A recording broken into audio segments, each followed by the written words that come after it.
Ian Lindsay of Lindsay and Associates has played an active role in the local community since 1979. He has been with RE/MAX, Vancouver Island's most advanced real estate business network, since 1996, marketing and selling residential, rural, strata, recreational, investment, and project development real estate. You'll find true real estate professionals at ianlindsay.ca. Peter and Dave, they're on the mic, so right. Join the ride, it's gonna feel just right. Welcome back to the Pulse Community Podcast. This is where we bring you a variety of stories with emphasis on the people of the Mid-Vancouver Island region. I'm Dave Graham. And I'm Peter McCully. Here we are, getting ready for the coming year, whatever that might mean for people. Yeah, I'm done with resolutions. Wait a sec. Just last week you were talking about a growing list of resolutions. What happened? I resolved to let it be. That's it? You're happy with the way things are? My resolutions became a to-do list, and I don't want to have to do anymore. I'm supposed to be slowing down at this stage of my life. I want to work smarter, not harder. No, wait, that's not quite right. I really don't want to work at all. So no resolutions is your resolution. Fair enough. Case closed. Moving on, we have a couple of guests this week who set goals and accomplished them. Broadcaster Shirley McQueen has interviewed countless music legends, hosted major television events, and become one of Canada's most respected voices in broadcasting and voiceover work. Now she makes her home right here on Vancouver Island. I consider it a privilege to be doing what I'm doing, to have people listening to me, my voice, telling my stories, giving my perspective on things. I've learned that Canadians are really kind, really smart, supportive people. They embrace community, and I will do it as long as they'll have me. Then there's the group known as 100 Women Who Care Oceanside. Debbie Patterson is one of the co-founders of this local chapter that funnels hundreds of thousands of dollars into local charities.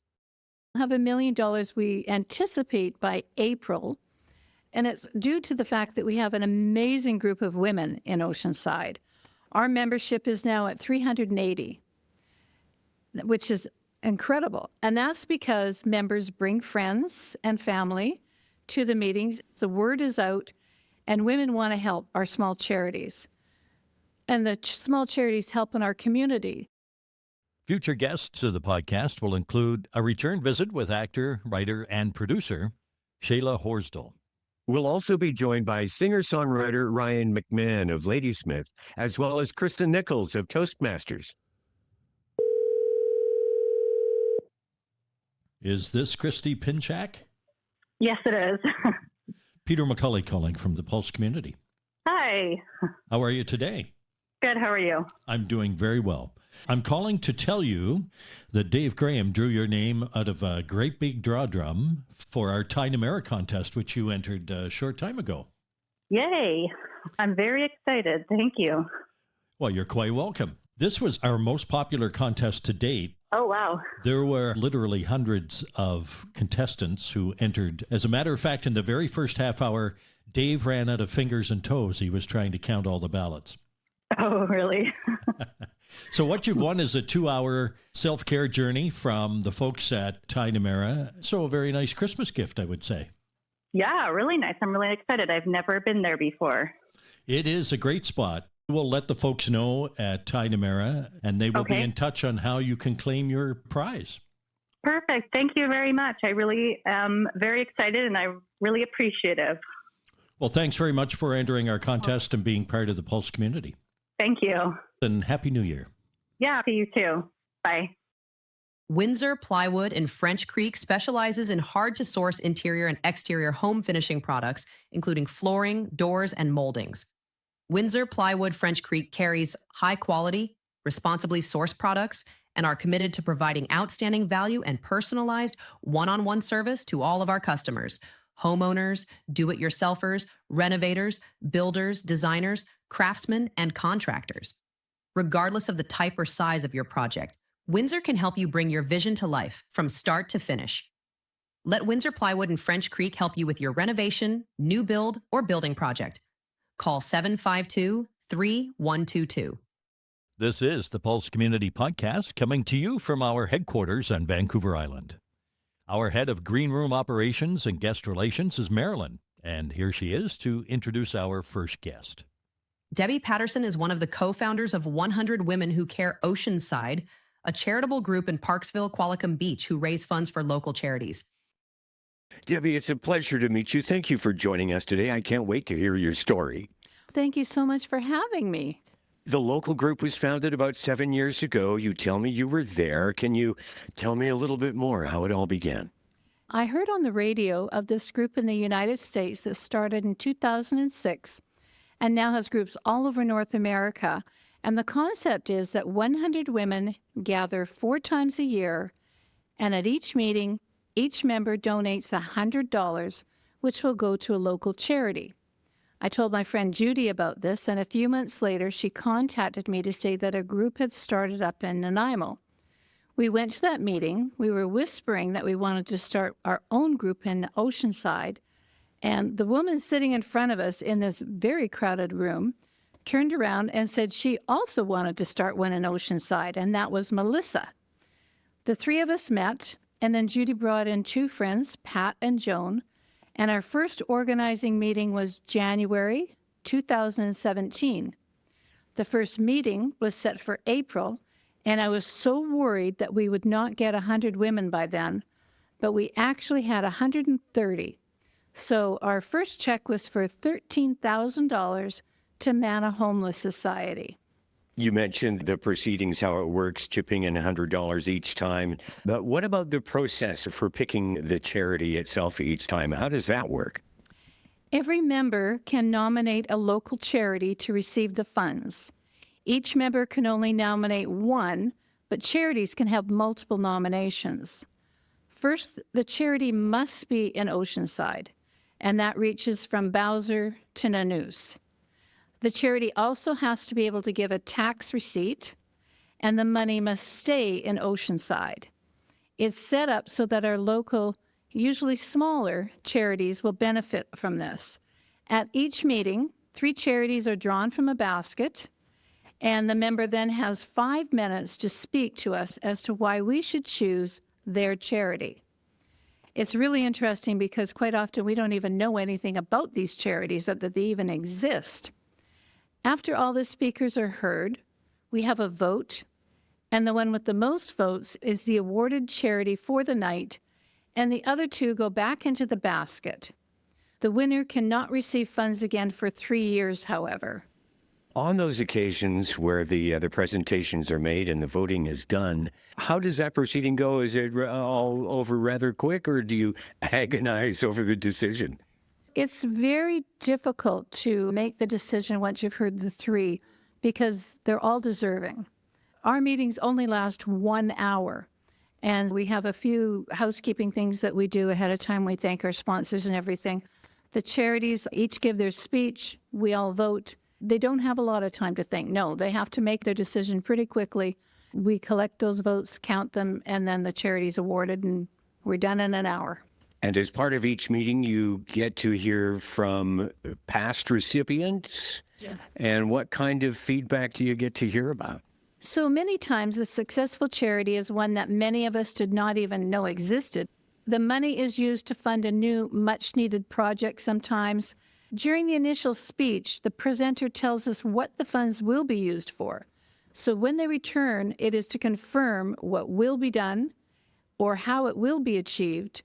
Sometimes it's to be used towards a much-needed roof or a floor. In one case, a high-powered dishwasher and reusable containers were purchased for a school food program, which helped in efficiency but also cut down on the garbage. A new vehicle was purchased for Wheels for Wellness. There's so many different needs for each one, and the charities will let us know how those funds were spent. You mentioned you were founded in 2017, and it is anticipated, I'm told, that in the coming year, you're going to reach a remarkable milestone of $1 million raised. $1 million in under a decade. How does that make you feel? It's amazing. Yeah, we'll have $1 million we anticipate by April. And it's due to the fact that we have an amazing group of women in Oceanside. Our membership is now at 380, which is incredible. And that's because members bring friends and family to the meetings, and also the power of media, thanks to you guys and a few other local publications. The word is out, and women want to help our small charities. And the small charities help in our community. So we want to help those in our community that want to help us. Meeting the $1 million mark is something we never dreamed would be possible, especially at this early date. So it really is quite exciting. It will be our 9th anniversary at that meeting as well. Mana Homeless Society, you mentioned the very first recipients after that first meeting. You've assisted forward houses, mental health programs, Vancouver Island Compassion Dogs for veterans with PTSD, Vancouver Island's first eagle preserve at French Creek Estuary. I'm sure you've heard some other stories. Do you care to share some? Well, most recently, Aerosmith Search and Rescue, who were awarded the funds while the Wesley Ridge fire was raging. They used the donation to purchase a drone truck, which ended up actually finding a lost hiker only a few days after. So that was really exciting. Echo Players were able to put the funds towards much-needed new seats in the theater. Live theater is a wonderful thing to have in our very small town of Qualicum. The Salvation Army Food Bank, the shelves were very low, and I remember when the presenter was told that they were the ones chosen, her speech was full of tears and gratitude, one of the meetings where there wasn't a dry eye on the house. District 69 backpack program helps kids go home with food to get through the weekends, something a lot of us never really thought about. And there's just so many. In the voting process, does it get complicated? Is it difficult, or is it over lickety-split? Sometimes it's a really difficult because you want all three to win. And so it's a really hard decision which one to write down because they're all so deserving. Yeah, some are more difficult than others. Others, sometimes it's like it's a clear winner. It's all luck on who the other two are and what you're up against. Sometimes I've had very hard time at meetings deciding who's the most deserving. The other thing is, because we're giving out $38,000 and hopefully soon $40,000, there's a lot of very small charities.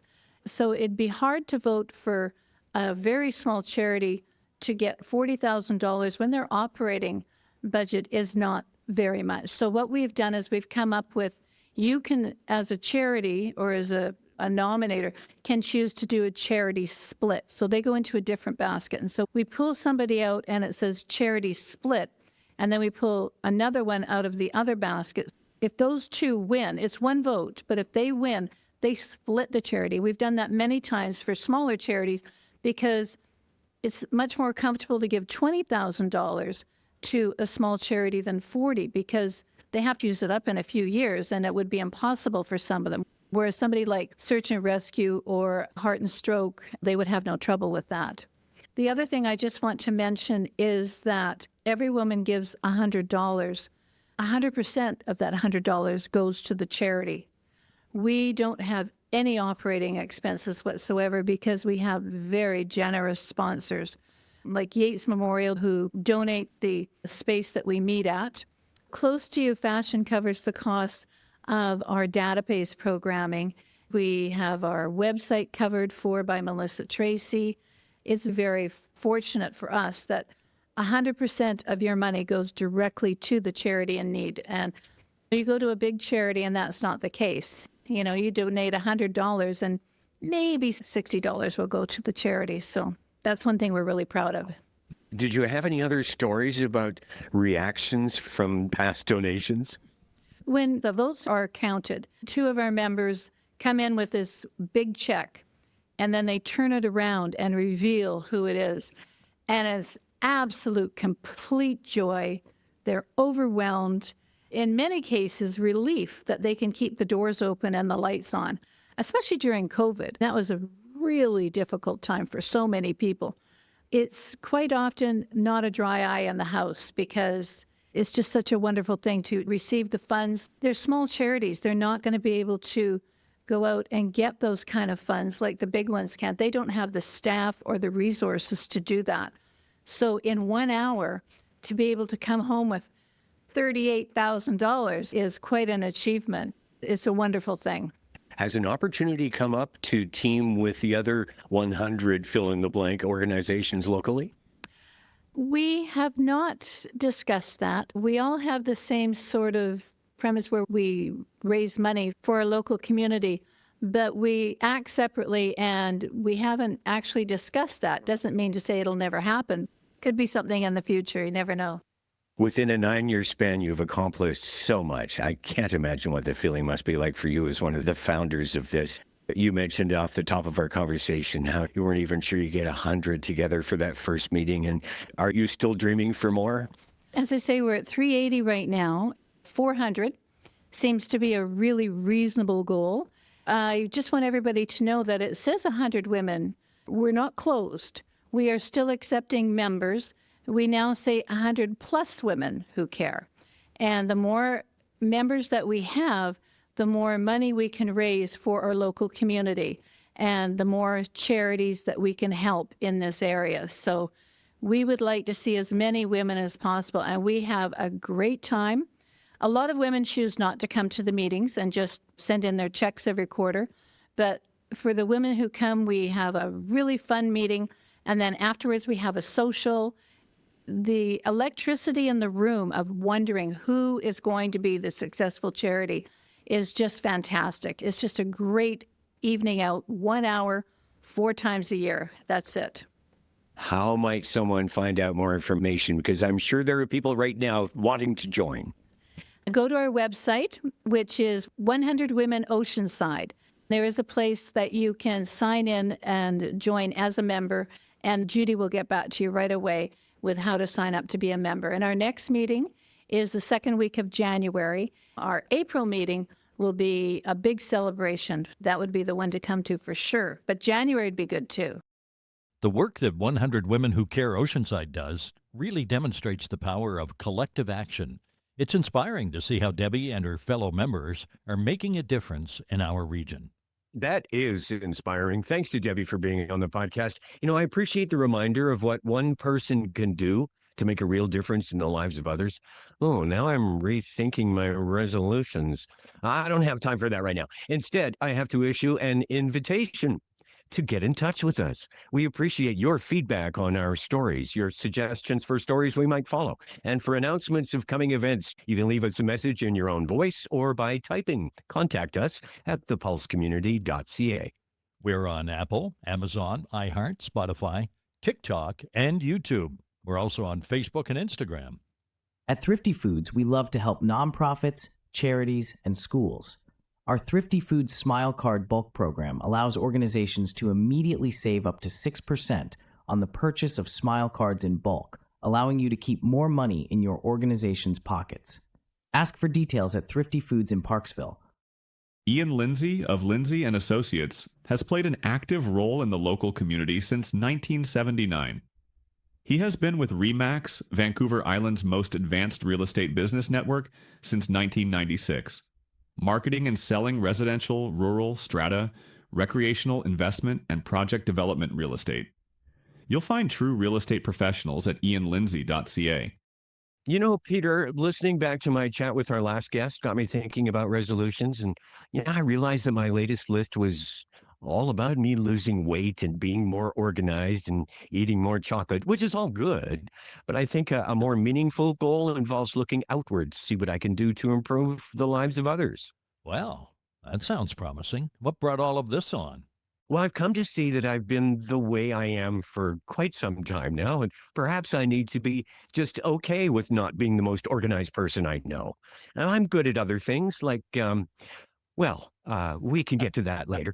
But I realize that past resolutions have failed because they weren't really what I wanted, or maybe I would have made them happen. So I need to be more realistic. Are you feeling okay? Maybe you need to lie down for a minute. In the meantime, we have a guest coming up who knows all about building a life around meaningful work. Here's Marilyn. In the green room is broadcaster and actor Shirley McQueen. With a remarkable career spanning Q107 Toronto, Rock 101 Vancouver, and now Icon Radio on Vancouver Island, Shirley has interviewed countless music legends, hosted major television events, and become one of Canada's most respected voices in broadcasting and voiceover work. Thanks for joining us on the podcast today, Shirley. Hey, thanks for having me, Peter. This is great. You have, as I like to call it, one of those smiling voices. I don't have to see you or see your face to know that you're smiling. You're just happy.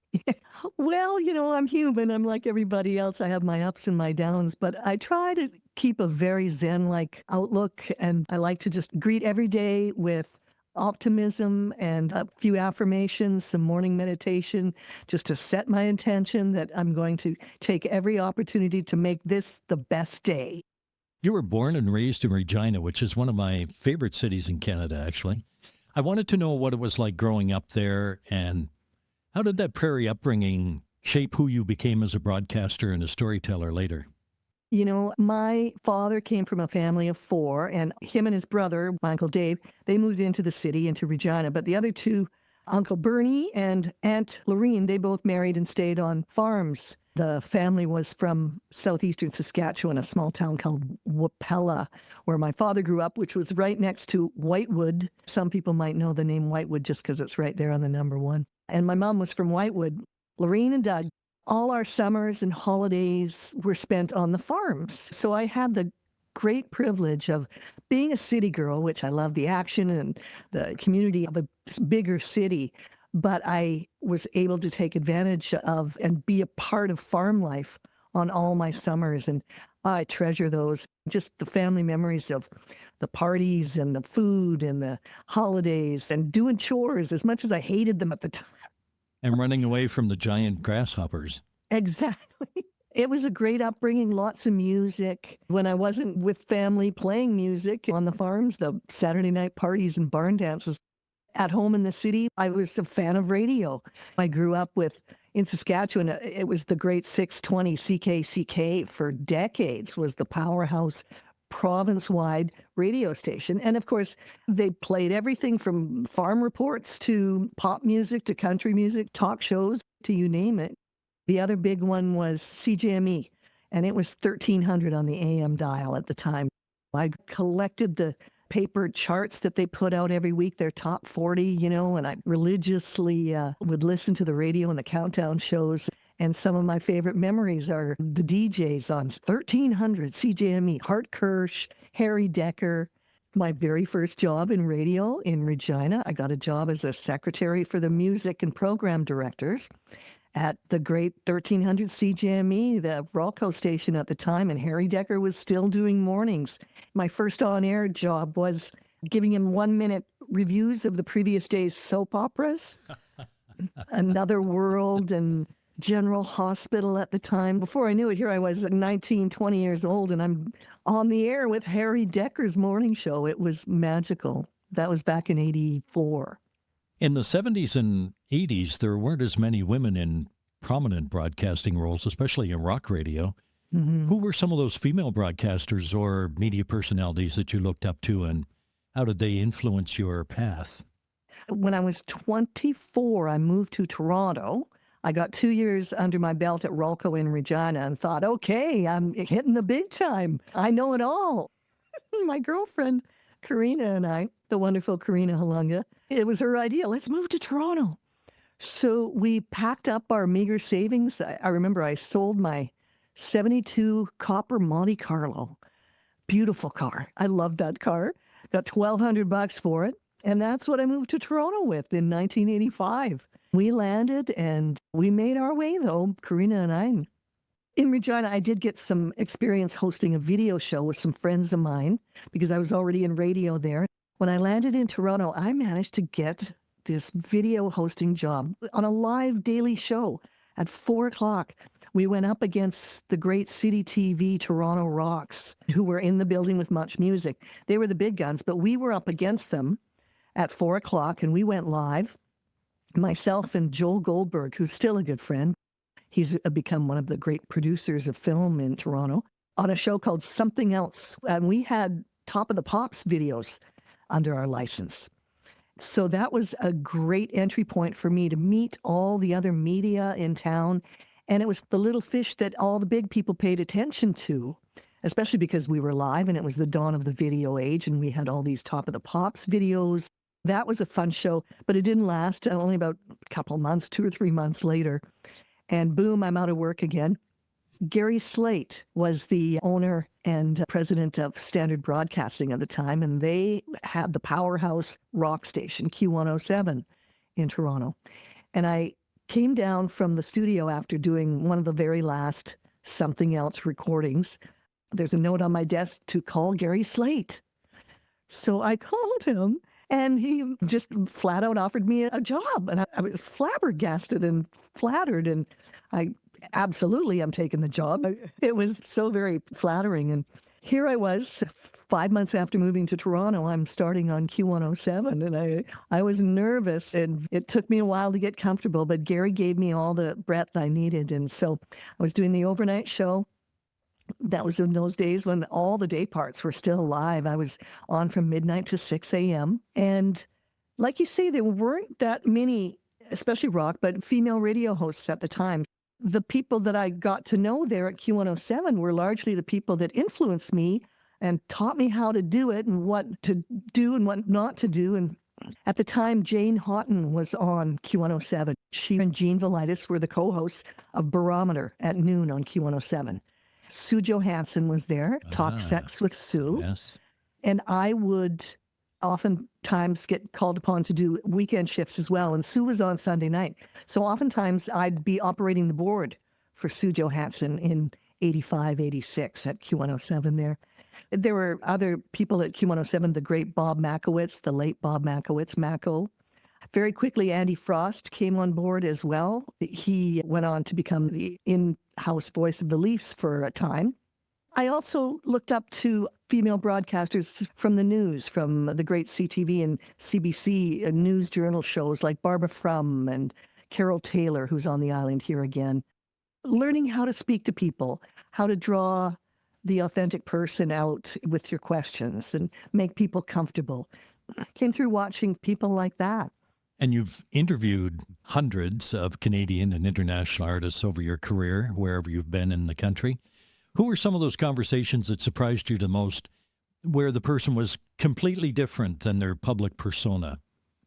It's funny because a lot of the really big-time people, nothing phases them anymore, and they've learned to just let all the pretense go, and they're comfortable in their own skin. So some of them are the nicest people you'd ever want to meet.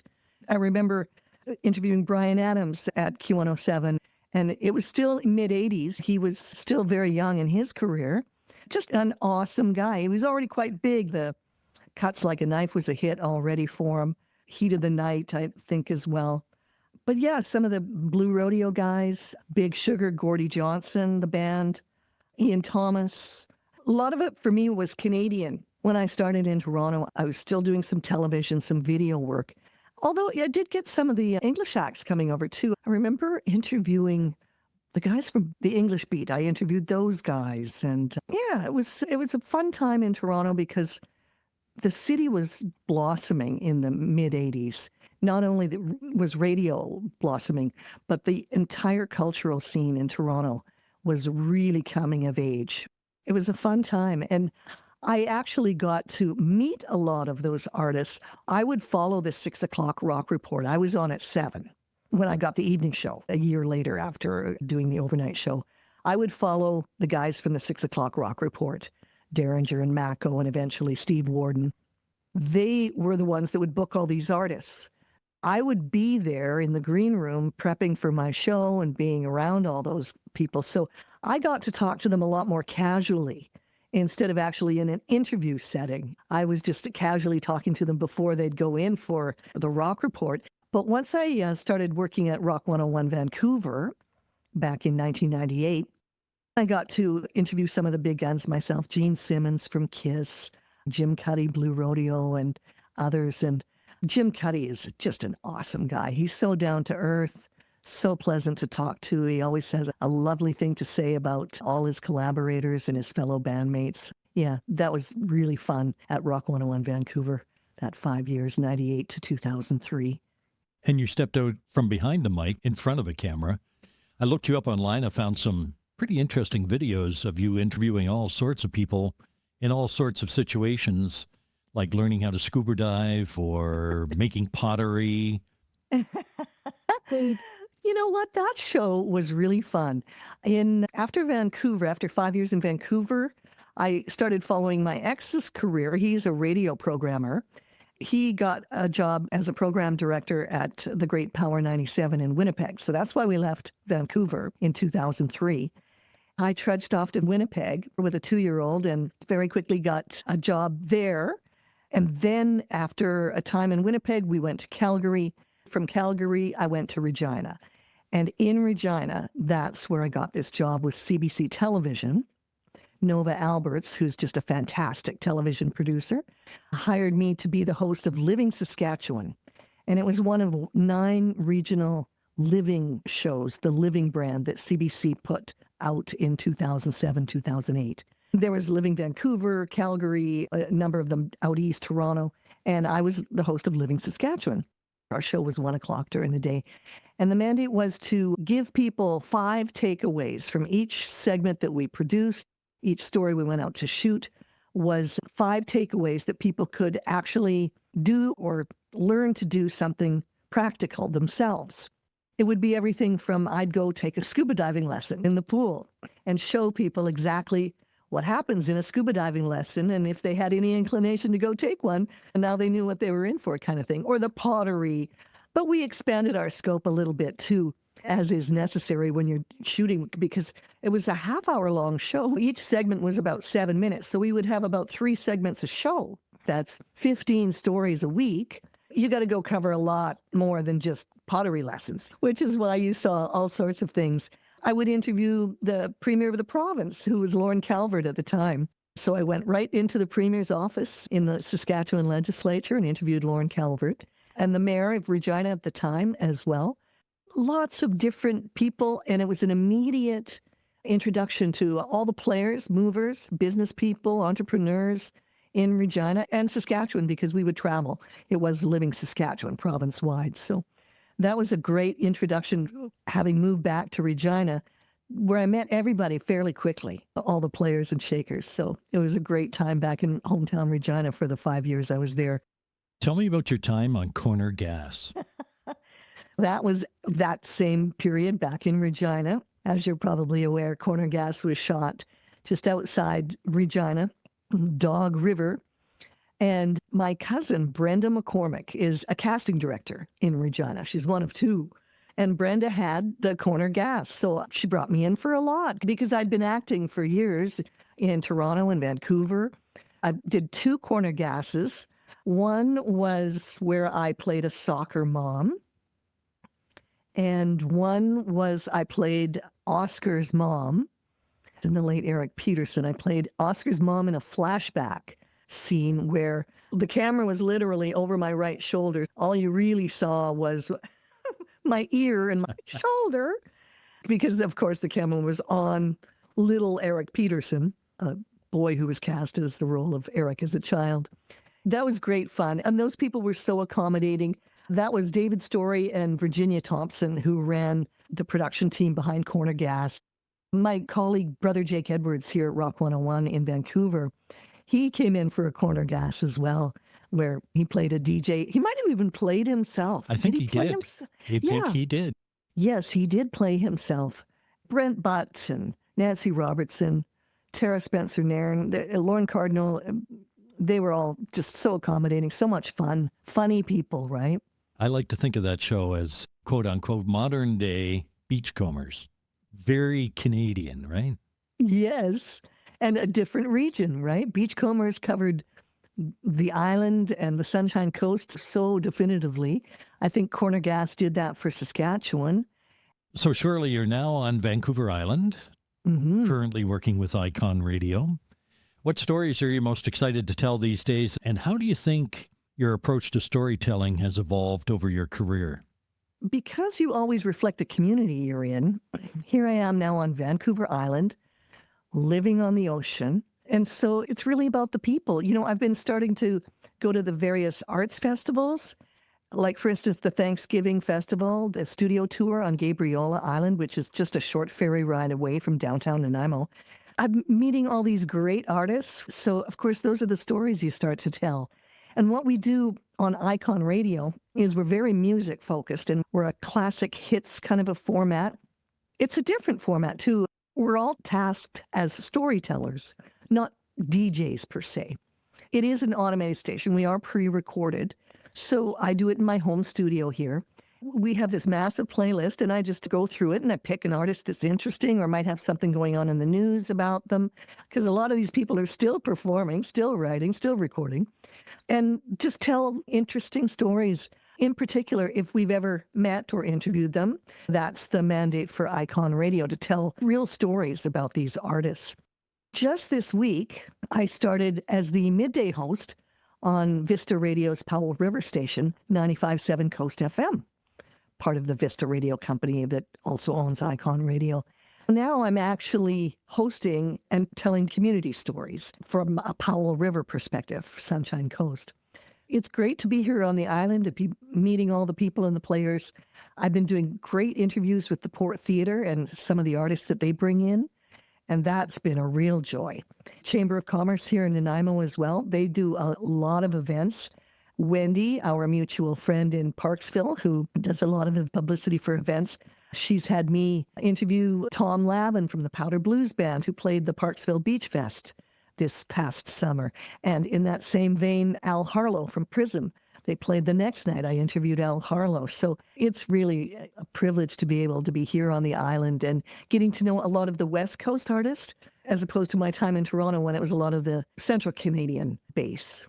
Shirley, we know the pace of change in broadcasting has been frenetic, really, from the time when you and I first became broadcasters, the days of 45 records and reel-to-reel tapes and hardline telephones and the whole thing. And now where people can listen to this podcast on their telephone, they could probably see us on their Google glasses if they look really hard. So any advice for those younger than us who might be considering a career in the media these days? The number one quality is to really be a good listener. If you're not listening, like if your mind is on your next question or your next set of questions, you're not engaged in the moment with that person, and they can feel that. So you're doing yourself a disservice if you're not listening to their answers.